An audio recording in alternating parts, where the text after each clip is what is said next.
ഇന്ന് തന്നെ ഡൗൺലോഡ് ചെയ്യൂ. കാണൂ നിങ്ങളുടെ ഫേവറേറ്റ് ഷോസ്. തീരെ ഇഷ്ടമുണ്ടായിട്ടല്ല, സർവ്വഗതിയും മുട്ടിയിട്ടാ സാറേ കോടതിയെ ശരണം പ്രാപിക്കാമെന്ന് തീരുമാനിച്ചത്. ഇന്നത്തെ കാലത്ത് സ്വന്തം മക്കളോടായാൽ പോലും പ്രതികരിക്കേണ്ട രീതിയിൽ പ്രതികരിച്ചാലേ നിലനിൽപ്പുള്ളൂ. മക്കളുടെ ഉപദ്രവത്തിനെതിരെ പരാതി തരുന്ന ആദ്യത്തെ ആളെന്നല്ല മാധവൻ നായർ.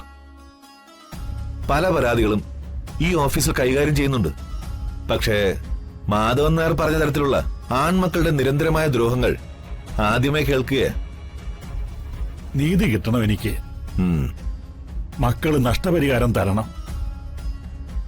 കോടതി വിധിക്കുന്ന നഷ്ടപരിഹാര തുക വാങ്ങി ഒരു ദിവസമെങ്കിലും മക്കളുടെ ചെലവിൽ ജീവിക്കണം. ആ ഒരാഗ്രഹം വക്കീൽ നിറവേറ്റി തരണം. അതിൻ്റെതായ പോയിന്റുകളൊക്കെ ഞാൻ പറയാം.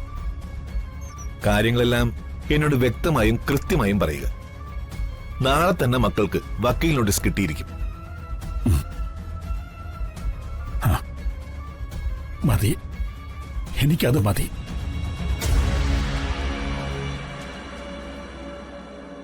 എന്തിനാ വിളിപ്പിച്ചതെന്നറിയാമല്ലോ അല്ലേ? ഇല്ല സാർ. തനിക്കറിയാവോ? ഇല്ല സാർ.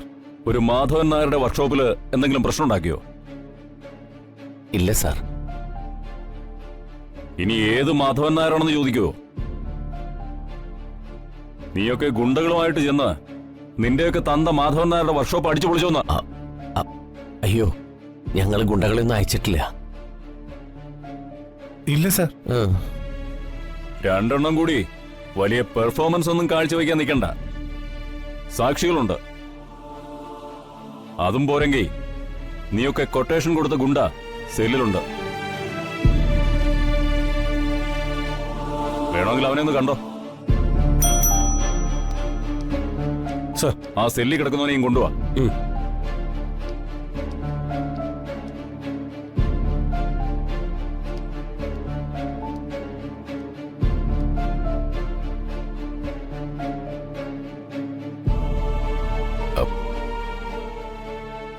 ഇനിയും ഒഴിയാനാണോ ഭാവം?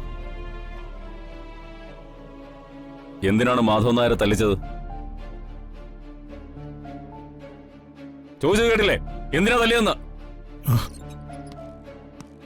എന്താ നിന്റെ നാവ് ഇറങ്ങിപ്പോയോ? തൊന്തേ തല്ലിയ നിന്നെയൊക്കെ ഉരുട്ടിക്കൊല്ലണം.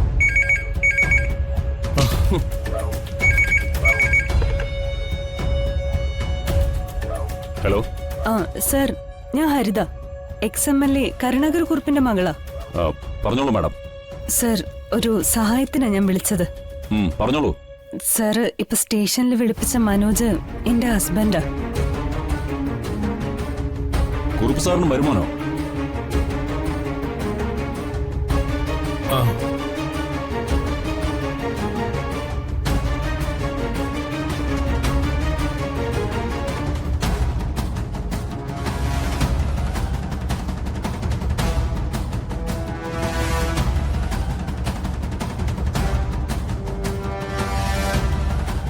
ഓക്കെ മാഡം, ഞാൻ വേണ്ടതുപോലെ കൈകാര്യം ചെയ്തോളാം. Thank you sir.